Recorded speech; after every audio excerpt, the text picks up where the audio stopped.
The sun hung low in the sky, casting a golden hue over the sleepy town of Willow Creek. Elias Carter, the CEO of Harmony Eateries, a modest chain of 15 cozy bistros scattered across the Midwest, sat in his rental car, staring at the faded sign of his Willow Creek location. It read, Carter's Corner, though the R in corner had long since peeled away, leaving it looking more like cone. Elias hadn't been to this particular bistro in over a year, not since the ribbon-cutting ceremony when he'd shaken hands with the staff and promised them a workplace built on respect and community. Back then, the paint was fresh, the smiles were genuine, and the air buzzed with hope. Now, as he adjusted the frayed baseball cap on his head and tugged at the oversized flannel shirt he'd borrowed from his brother-in-law, he felt a pang of unease. Something was wrong. He could feel it in his bones. Harmony Eateries wasn't a corporate giant. Elias had started it 12 years ago with a single roadside cafe, pouring every dime he had into mismatched furniture and a menu scribbled on a chalkboard. He'd built it on a simple idea: good food, good people, and a place where everyone, customers and staff alike, felt like they belonged. Over the years, it had grown into a small but thriving chain, each location designed to reflect the charm of its town. Willow Creek's bistro, with its exposed brick walls and vintage jukebox, had once been a jewel in his crown. But lately, the numbers didn't add up. Sales were slipping, online reviews mentioned cold food and curt service, and staff turnover had spiked. His district manager, Paula, insisted it was just a rough patch, seasonal dips, a few bad hires. But Elias wasn't convinced. The reports felt too polished, too hollow. He needed to see it for himself. So here he was, undercover. No one in Willow Creek knew his face. Most of his employees had only seen him in grainy company newsletter photos or heard his voice on quarterly video calls. To blend in, he'd traded his crisp blazers for a thrift store outfit, let his salt and pepper stubble grow wild, and swapped his luxury sedan for a beat-up hatchback. He even wore a pair of scratched aviators he'd found in a gas station bargain bin. As he stepped out of the car and ambled toward the bistro, he felt a strange mix of nerves and determination. This wasn't just about numbers. This was personal. The bell above the door jingled as he pushed it open, and a wave of nostalgia hit him. The smell of frying bacon and brewing coffee mingled with the faint hum of the jukebox playing an old Johnny Cash tune. The place looked worn but not broken, faded checkered curtains hung in the windows, and the wooden tables bore the scars of years of use. A handful of customers dotted the room, an elderly couple sharing a slice of pie, a trucker hunched over a newspaper, a young woman typing furiously on her laptop. It wasn't busy, but it wasn't dead either. Elias slid into a booth near the counter, the cracked vinyl creaking under his weight, and pulled the laminated menu closer. A waitress approached, her sneakers squeaking against the tile floor. Her name tag read Lila, and she couldn't have been more than 25. She had a cascade of dark curls pulled into a messy bun, and her hazel eyes carried a weariness that didn't match her youth. "Hey there," she said, her voice bright but brittle, like glass about to crack. "What can I get you started with?" "Coffee, black," Elias replied, keeping his tone gruff but friendly. He adjusted his aviators, peering at her over the rims. "And maybe the biscuits and gravy. Been a while since I had a good plate of those." Lila scribbled on her notepad, nodding. "Coming right up. You passing through town?" "Something like that," Elias said, offering a small smile. She returned it, but it didn't reach her eyes. As she turned to head toward the kitchen, he noticed the way her shoulders slumped, the faint tremble in her hands as she tucked the pen behind her ear. She was exhausted, anyone could see it. But she moved with a quiet efficiency, weaving between tables to refill a water glass here, clear a plate there. She was good at her job, Elias thought. So why did she look like she was carrying the weight of the world? He leaned back, scanning the room. The elderly couple laughed softly over their pie, but the trucker muttered something under his breath as he flipped a page, his coffee cup still empty. The young woman with the laptop tapped her foot impatiently, glancing toward the counter where no one stood. Elias frowned. Where was the rest of the staff? A place like this should have at least 2 servers on the floor during a shift, plus a cook and a manager.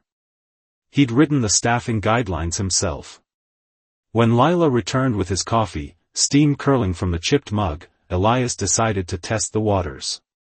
"Quiet day, huh?" he said, nodding toward the half-empty dining room. She hesitated, her grip tightening on the tray. "Yeah, it's been slow. Makes it easier, I guess." Her words were careful, rehearsed. She set the mug down and hurried off before he could ask more.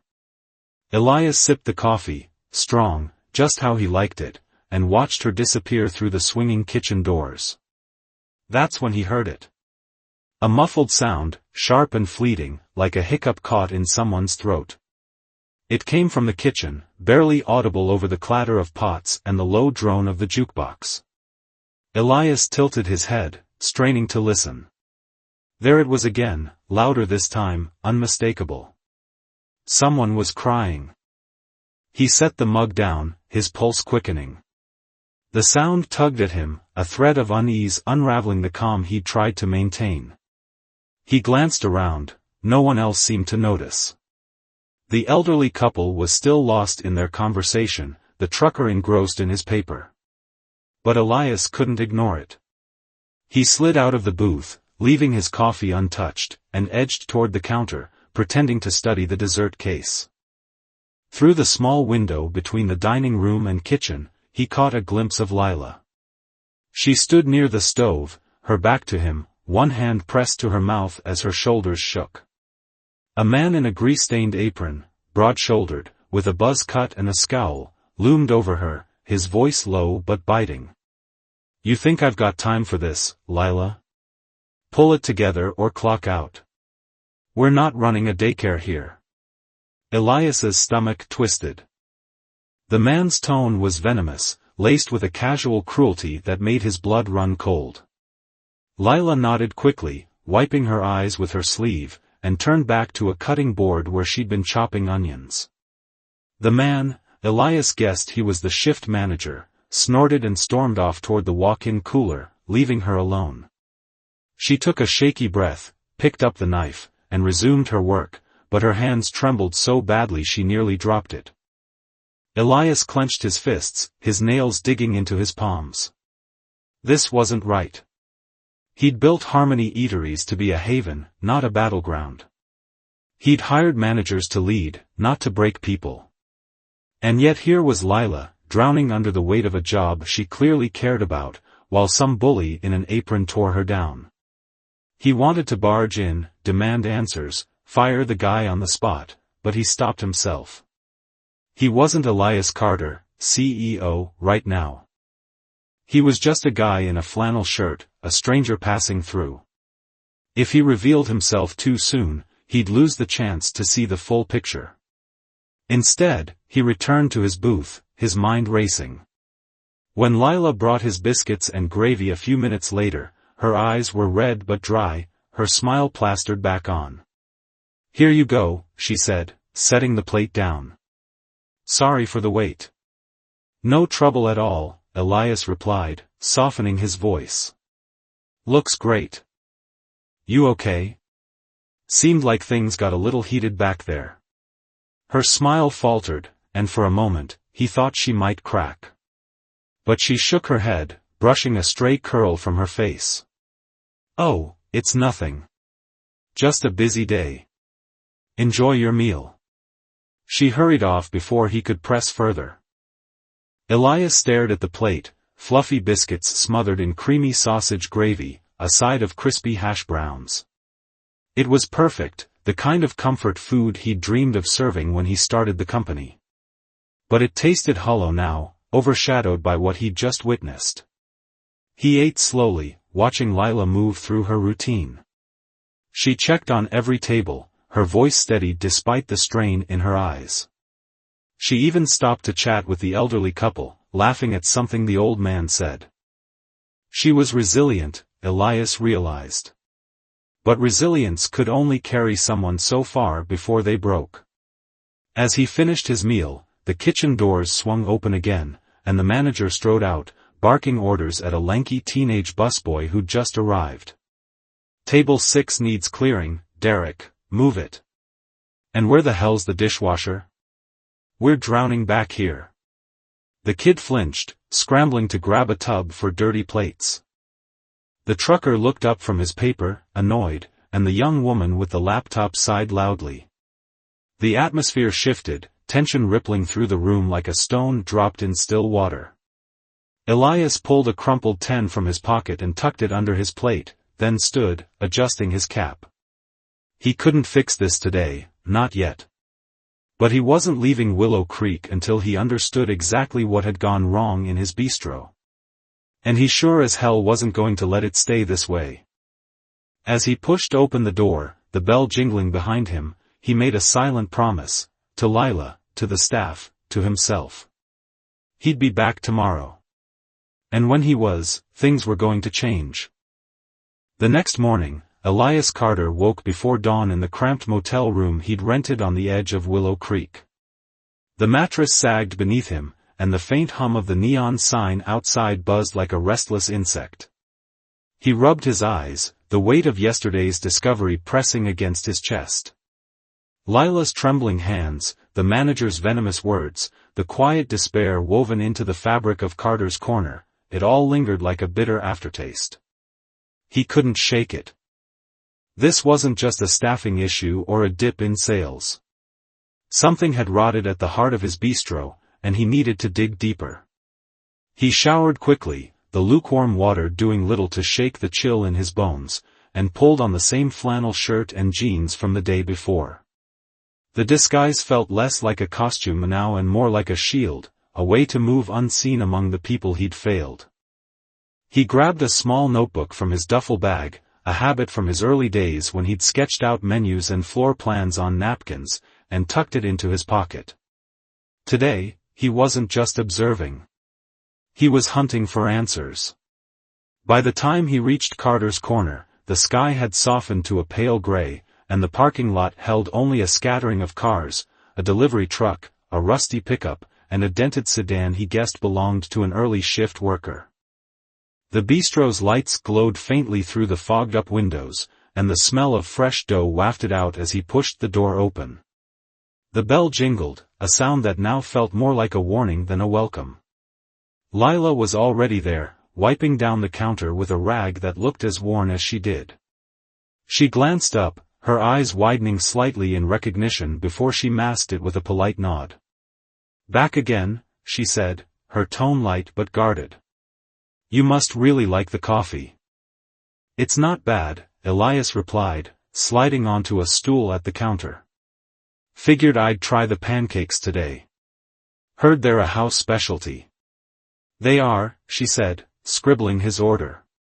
"I'll get that going for you." She turned toward the kitchen, but Elias caught the faint slump in her posture, the way her steps dragged just a little. She was running on fumes.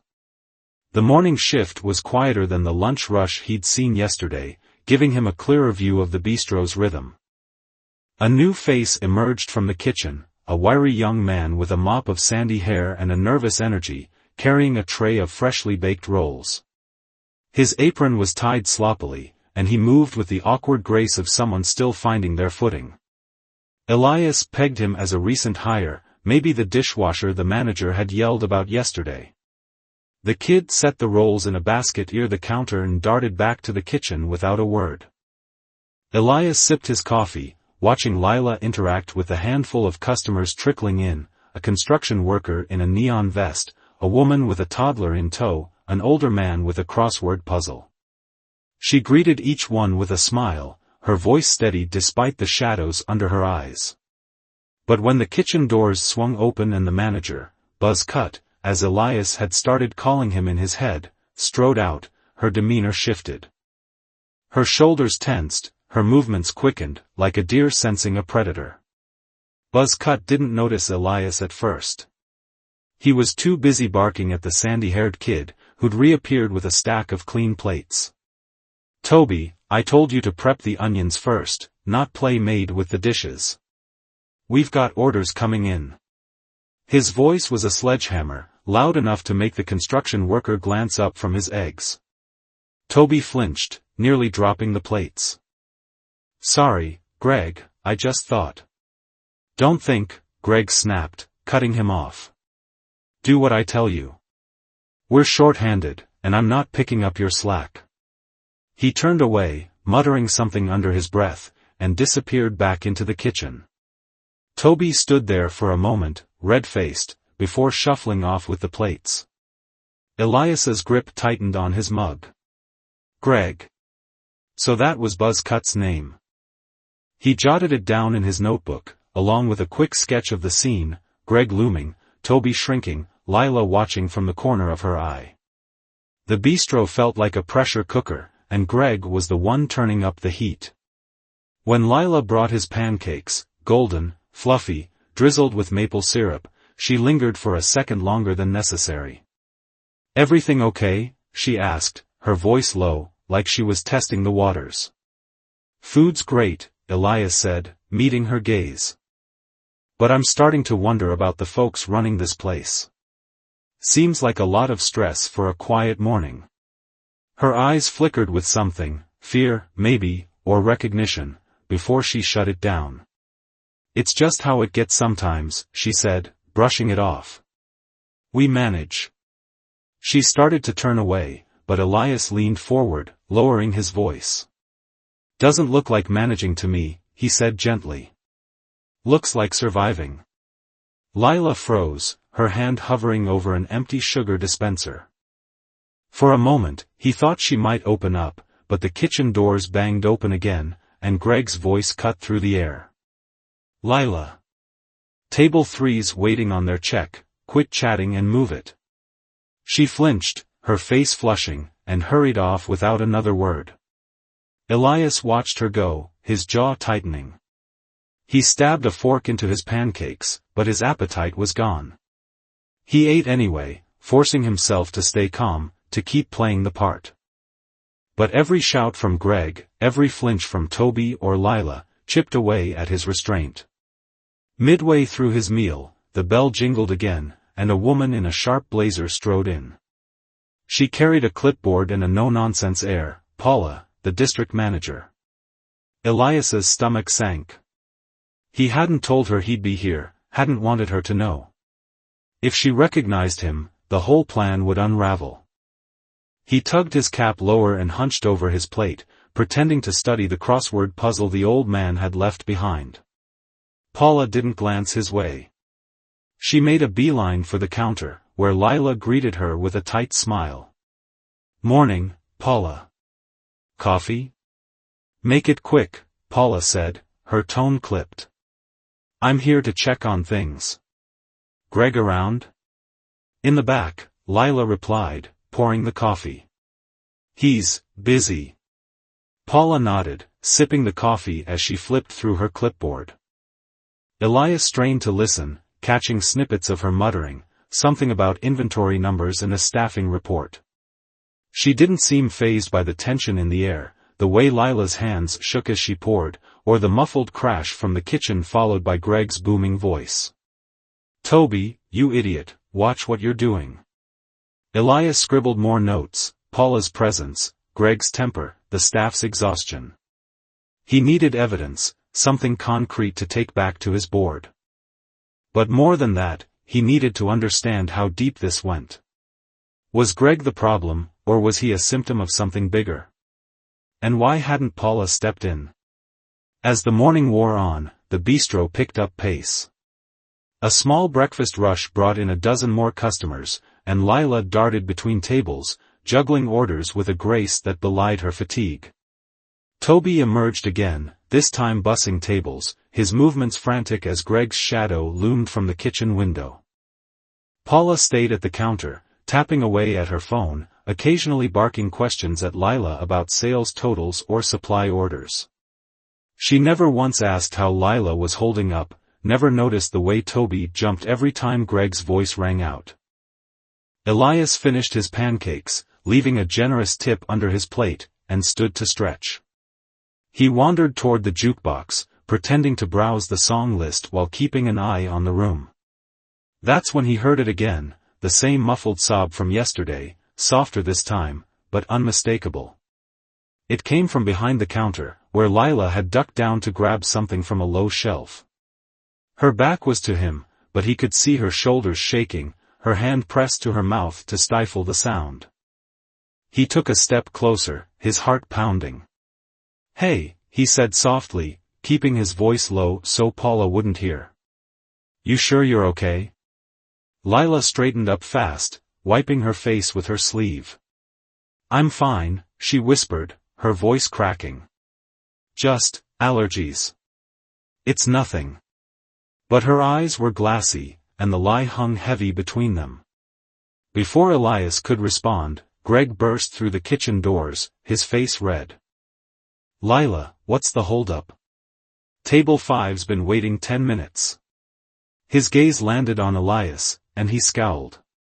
"And you, what's your deal, hovering around? Order something or get out." Elias held his stare, his temper flaring. He wanted to rip off the cap, reveal who he was, and tear into Greg right there. But he forced himself to stay steady. "Just picking a song," he said evenly, tapping the jukebox.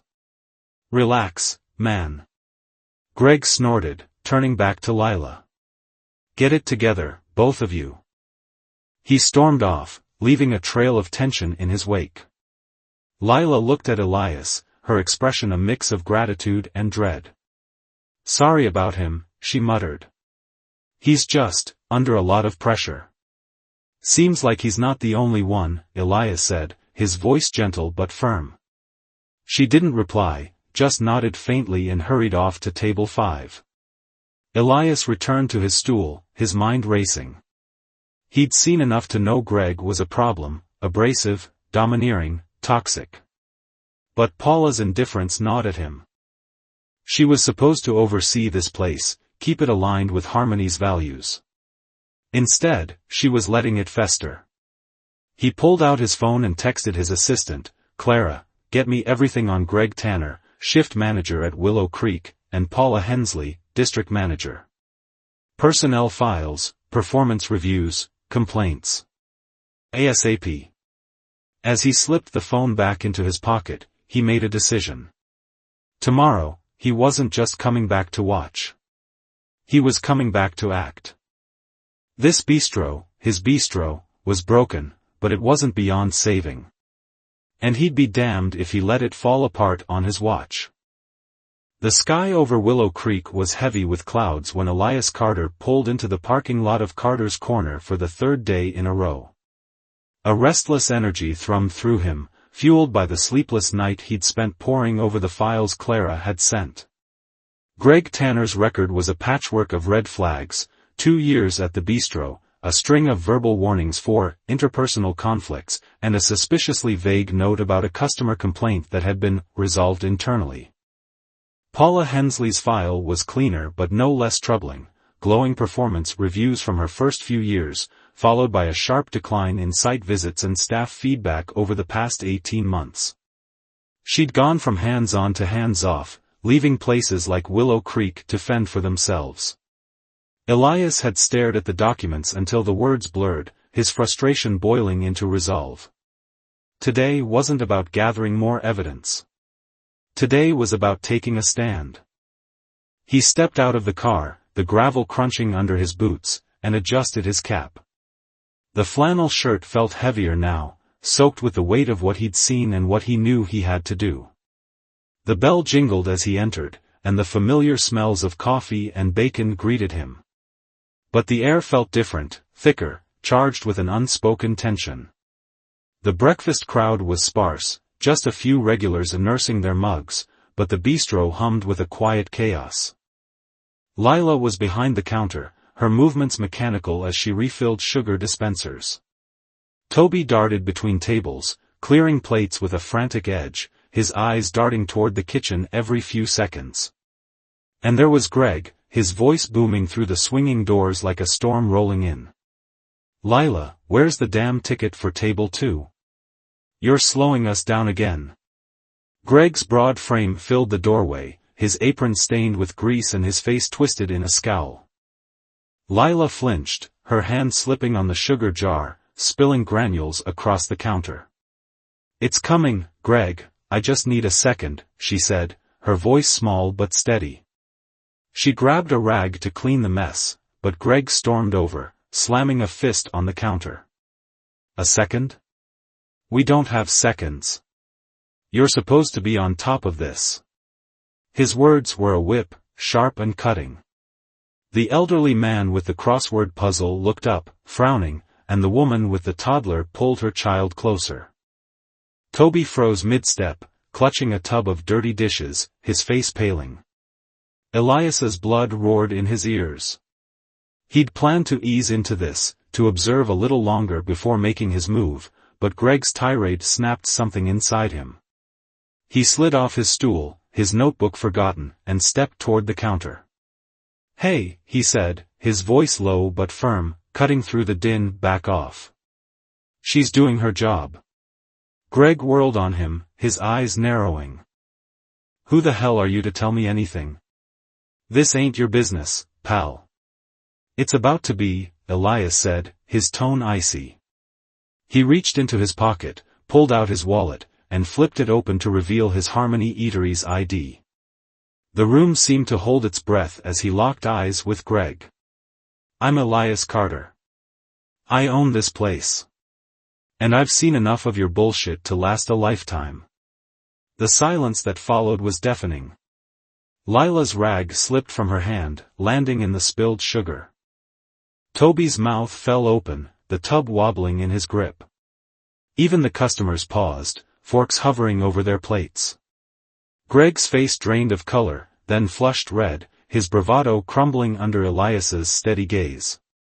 I didn't know," Greg stammered, but Elias cut him off with a raised hand. "You didn't need to know who I was to treat people with respect," Elias said, his voice rising just enough to carry. "But you've been running this place like a dictator, and I'm done watching it." He turned to Lila, softening his tone. "Take a break. Now. You've earned it." Lila hesitated, glancing at Greg, then nodded mutely and slipped into the back, her shoulders trembling. Elias faced Greg again, stepping closer until they were inches apart. "We're going to the office. You've got some explaining to do." Greg opened his mouth to protest, but the steel in Elias's eyes silenced him. He muttered something under his breath and shuffled toward the kitchen, Elias following close behind. The swinging doors slapped shut, muffling the murmurs of the dining room. Inside the cramped office, a cluttered space with a dented metal desk and stacks of yellowed invoices, Elias shut the door and crossed his arms. "Start talking," he said. "Why's this place a mess? Why's my staff falling apart?" Greg slumped into the chair, his bravado replaced by a sullen defiance. "Look, I'm just trying to keep things running. We're short-staffed, the budget's tight, and Paula's been on my back about hitting numbers. I don't have time to coddle people." "Coddle?" Elias snapped. "You think giving someone a break after 6 hours straight is coddling? You think screaming at a kid like Toby makes him work better? I built this company on treating people right, and you've turned it into a damn pressure cooker." Greg shifted uncomfortably, his fingers drumming on the desk. "It's not my fault we're understaffed. Paula cut hours last quarter, said we had to trim costs. I'm doing what I can with what I've got." Elias's jaw tightened. Paula again. He'd deal with her next. That's no excuse for how you treat them. I saw Lila crying yesterday, hurt her today, too. Toby's scared to breathe around you. That's on you, Greg, not the budget. Greg's eyes flashed with anger, but he kept his voice low. You think it's easy managing this place?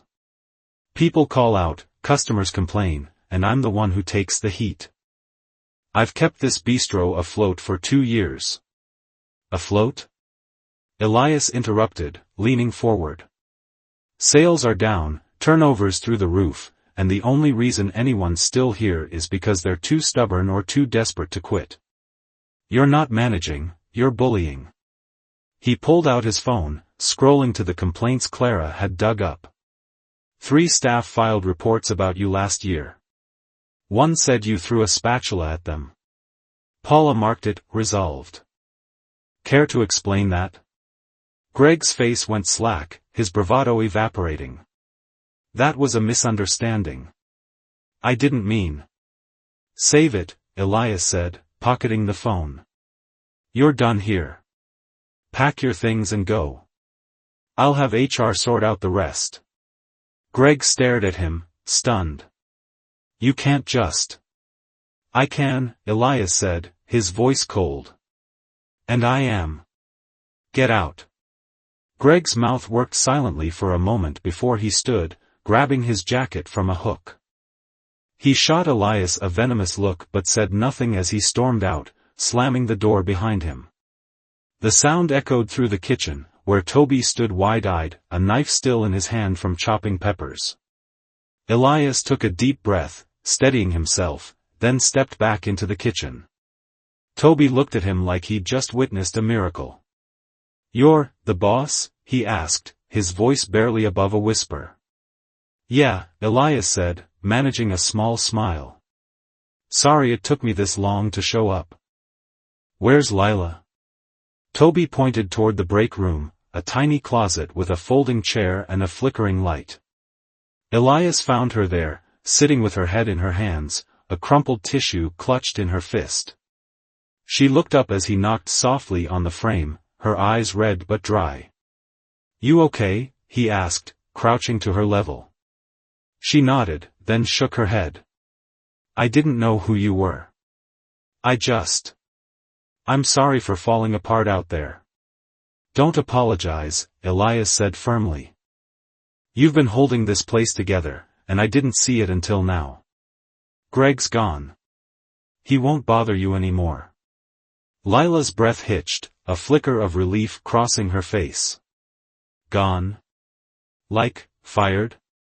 Like fired, Elias confirmed. But I need your help. I want to fix this place, really fix it. Tell me what's been going on. All of it. She hesitated, twisting the tissue in her hands. Then, slowly, she started talking. She told him about the cut hours, the impossible schedules, the way Greg pitted staff against each other to motivate them. She mentioned Toby's quiet kindness, how he'd stayed late to help her clean when she couldn't keep up. She even admitted she'd thought about quitting a dozen times but stayed because she loved the customers, the regulars who tipped her in smiles and stories. Elias listened, his heart sinking with every word. This was his failure as much as Greg's, his for trusting Paula, for letting the bistro drift out of sight. When Lila finished, he stood, offering her a hand. Come on, he said. We've got work to do. Back in the dining room, the mood had shifted. Word of Greg's exit had spread, and Toby was grinning as he bussed tables with a newfound lightness. The customers seemed less tense, their chatter filling the air. Elias grabbed a spare apron from behind the counter and tied it on, ignoring the puzzled looks from the staff. What are you doing? Lila asked, following him. Helping, Elias said simply. We're short-staffed, right? Let's get through the day together. For the next few hours, he worked alongside them, pouring coffee, clearing plates, even flipping a few burgers when the cook got swamped. It wasn't perfect, but it was a start. And as the lunch rush hit, Elias felt something he hadn't in years, the raw, messy joy of being part of the team he'd built. But one shadow remained. Paula. She'd left before the confrontation, oblivious to the storm brewing. Elias knew firing Greg was only the first step. The real reckoning was coming, and it would start with her. The sun dipped below the horizon as Elias Carter stood outside Carter's Corner, the neon sign flickering weakly against the twilight. It had been a long day, Hours spent scrubbing counters, serving plates, and piecing together the fractured spirit of his bistro alongside Lila and Toby. The dining room was empty now, the last customer having shuffled out with a satisfied nod and a promise to return. Inside, the air smelled of lemon cleaner and fresh coffee, a quiet victory after the chaos of the past few days. But Elias wasn't done. Firing Greg had been a necessary purge, a cleansing of the rot that had festered under his nose. Tonight, he'd face the deeper wound, Paula Hensley, the district manager who'd let it happen. He'd called her an hour ago, his voice calm but unyielding. "Meet me at Willow Creek. 9 o'clock. We need to talk." She'd agreed, her tone clipped and defensive, likely sensing the storm brewing. Elias leaned against his car, the cool metal grounding him as he flipped through his notebook, pages filled with scribbled observations, Lila's tearful confessions, and the stark truth of Paula's negligence. Clara's files had painted a damning picture, Paula's oversight had dwindled to cursory check-ins, her reports glossed over staff complaints, and her budget cuts had slashed hours without regard for the human cost. She'd abandoned the values Elias had built Harmony Eateries on, and he'd been too busy expanding to notice. Headlights cut through the dusk as Paula's sleek SUV rolled into the lot. She stepped out, her blazer crisp despite the late hour, her clipboard tucked under her arm like a shield. "Elias," she said, her voice tight with forced cheer. "What's this about? I heard something happened with Greg." "Sit," Elias said, nodding toward a bench near the entrance. His tone left no room for negotiation. Paula hesitated, then complied, her posture rigid as he took the seat beside her. "I've been here 3 days," he began, keeping his gaze fixed on the bistro's faded sign. "Undercover. Saw everything. Greg screaming at staff, Lila breaking down, Toby scared to breathe. Customers complaining, sales slipping. And you," he turned to her, his eyes sharp. "You let it happen." Paula's mouth opened, then closed, her fingers tightening on the clipboard. "I've been managing 5 locations, Elias. I can't be everywhere." Greg was rough around the edges, sure, but he kept Willow Creek running. Running into the ground, Elias cut in. He terrorized them. Lila's been working 6-hour stretches without a break. Toby's covering shifts he's not trained for. You cut hours, ignored complaints, and called it cost-saving. That's not managing, that's abandoning them. Paula bristled, her voice rising. "I followed your directives, keep expenses down, hit revenue targets. You wanted growth, Elias. I delivered. If the staff couldn't handle it, that's not on me." Elias's hand slammed down on the bench, the sound echoing in the still night. "I wanted growth with heart, Paula. This company's about people, staff, customers, community.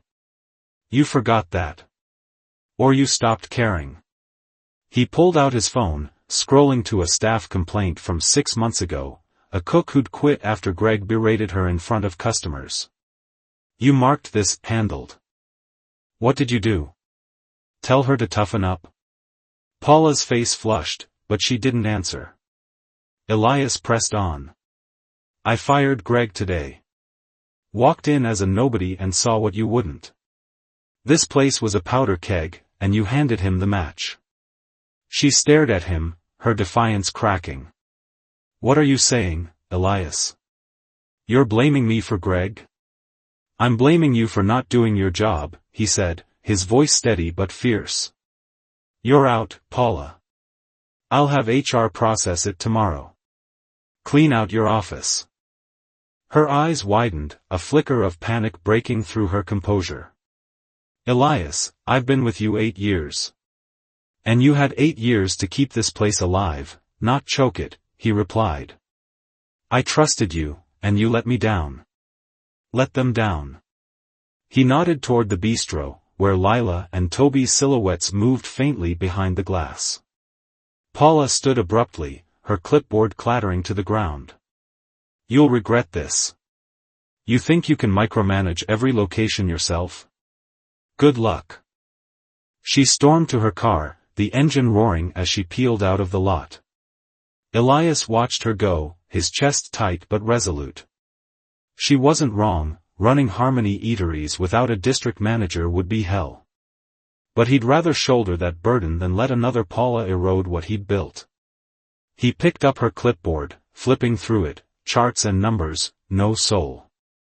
He tossed it into a nearby trash can and headed inside. Lila and Toby were wiping down tables, their movements slow but lighter than before. They looked up as he entered, a mix of awe and uncertainty in their eyes. Everything okay? Lila asked, her voice soft. It will be, Elias said, grabbing a rag to join them. Paula's gone. Things are going to change around here, starting now. Toby blinked, setting down his spray bottle. You're staying? For a while, Elias replied.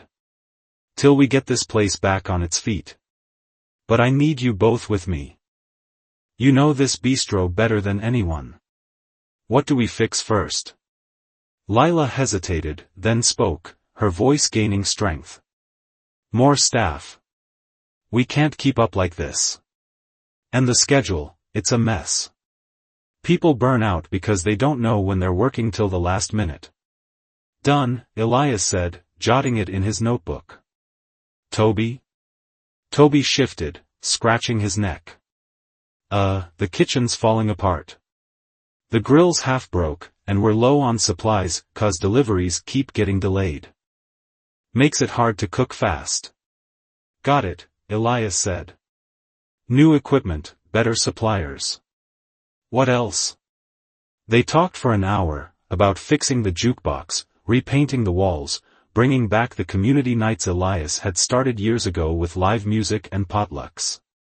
Lila suggested a staff appreciation day, Toby pitched a kids' menu with crayons and coloring pages.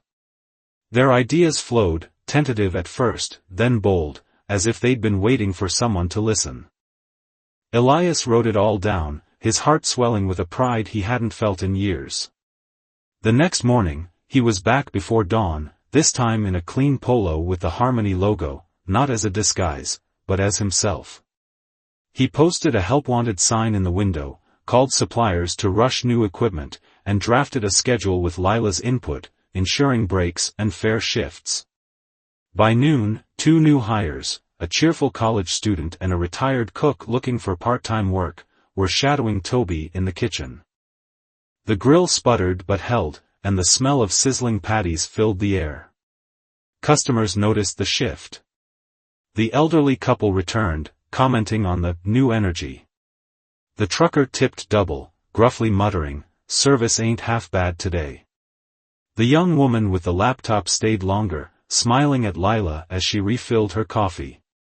It wasn't perfect, the paint was still peeling, the jukebox skipped, but it was a start.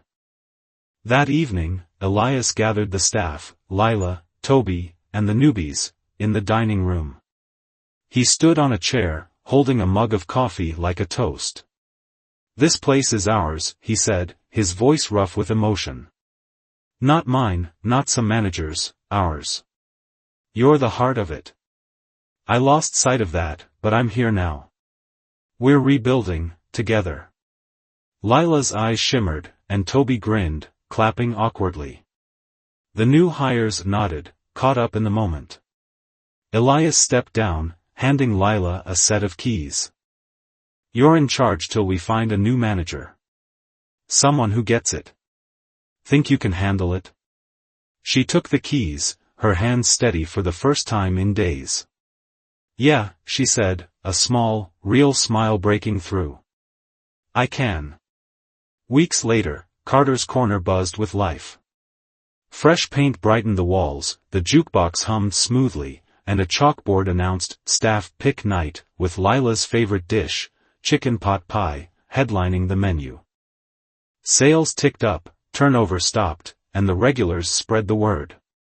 Elias stayed on, splitting time between Willow Creek and his other locations, hiring managers who shared his vision, people who led with kindness, not fear. One evening, as he locked up, Lila stopped him at the door. "Thanks," she said simply. "For seeing us." Elias nodded, the weight of her words settling in his chest. "Thanks for holding on till I did." He stepped into the night, the neon sign glowing fully now, Carter's Corner, every letter intact. It wasn't just a bistro anymore. It was a promise kept, a family reclaimed. And for the first time in years, Elias felt like he'd come home.